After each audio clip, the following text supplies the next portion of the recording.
सपा अध्यक्ष अखिलेश यादव हमारे साथ हैं बात करने के लिए।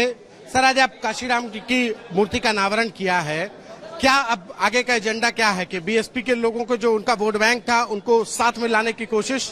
देखिए, समाजवादी लोग कहीं सेंधमारी नहीं कर रहे हैं, बहुजन समाज को बांधने की कोशिश कर रहे हैं। और आज अगर मान्यवर काशीराम जी की प्रतिमा का अनावरण हुआ है तो वही जो आवाज उन्होंने दी थी बहुजन समाज को जोड़ करके, तो समाजवादी पार्टी की कोशिश और प्रयास होगी कि गांव-गांव जाकर के उस आंदोलन को, उस आवाज को और आगे बढ़ाया जाए। मायावती ने कल कहा कि गेस्ट हाउस कांड ना होता तो सपा बसपा देश के राज कर रही होती, आपको भी लगता है ऐसे? समाजवादी पार्टी ने सब बातें भूल करके बहुजन समाज पार्टी के साथ अलायंस किया था, लेकिन उस समय हम लोग कामयाब नहीं हुए हैं। समाजवादी पार्टी की कोशिश होगी कि बहुजन समाज को जगा करके जो लड़ाई बाबा साहब ने लड़ी, डॉक्टर राम मनोहर लोहिया जी ने लड़ी, मान्यवर काशीराम जी ने लड़ी, नेताजी ने लड़ी, उस लड़ाई को आगे बढ़ाएंगे। डिग्री को लेकर के बहुत पूछ हो रही है कि कौन कितना पढ़ा लिखा है, आपने भी बात? नहीं, मैं डिग्री की बात नहीं कर रहा हूं, मैं केवल अपने मुख्यमंत्री जी की बात कर रहा हूं, जिन्होंने कहा कि 46 में 56 एसडीएम यादव हो गए।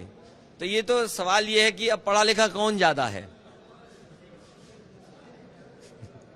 एक सवाल ये भी है कि अब जो पाठ्यक्रम है बच्चों का, उसमें मुगल जो शासनकाल था उसको हटाने की बात हो रही है। देखिए, इतिहास को बदला नहीं जा सकता। आज आप कोशिश कर रहे हैं, इतिहास को कोई भी नहीं बदल सकता। हिस्ट्री को बदलने की कोशिश नहीं करनी चाहिए।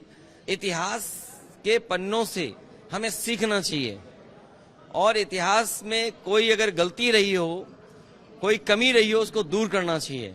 इस तरह इतिहास बदलेंगे तो इतिहास ऐसा भी रहे हैं जहां पर अन्याय बहुत हुआ है। आप सोचो, जाति के आधार पर दुनिया में किसी भी जगह पर इतना भेदभाव नहीं रहा होगा। जात के आधार पर किसी को अपमानित करना, जात के आधार पर आप उसको सामाजिक रूप से बिल्कुल दबा देना, दुनिया में नहीं हुआ। इसलिए इतिहास न बदला जाए। इतिहास बदले जाएंगे तो बहुत सारे इतिहास याद दिलाए जाएंगे। निकाय चुनाव में किसको चुनौती मानते, बीजेपी को कि बीएसपी? देखिए, चुनौती कूड़ा है, चुनौती शहरों की ट्रैफिक व्यवस्था है, चुनौती महंगाई है जो भारतीय जनता पार्टी ने दी है। भारतीय जनता पार्टी को जवाब देना चाहिए कि स्मार्ट सिटी क्यों नहीं बने। प्रधानमंत्री ने जब पैर धोए और उसके बाद भी सफाई नहीं हुई। जो एम्बेसडर्स बनाए गए, शायद दुनिया में इतने बड़े लोगों ने कभी झाड़ू नहीं पकड़ा होगा जो बीजेपी ने झाड़ू पकड़ाया। तो क्या शहर आज साफ सुथरे हो गए? इन सवालों का जवाब भारतीय जनता पार्टी को इन निकाय चुनाव में देना पड़ेगा। एक आखिरी सवाल है, डीजीपी फिर कार्यवाहक? हमारे मुख्यमंत्री जी को कार्यवाहक चीजें बहुत पसंद हैं, और उन्हें आजकल कार्यवाहक लोगों ने घेर लिया है, क्योंकि दिल्ली और लखनऊ की लड़ाई में कार्यवाहकों की चांदी है। धन्यवाद। ये थे हमारे साथ अखिलेश यादव, जिन्होंने कहा कि दिल्ली और लखनऊ की लड़ाई में कार्यवाहकों की चांदी है। कैमरा पर्सन रोहित के साथ संतोष कुमार, आज तक।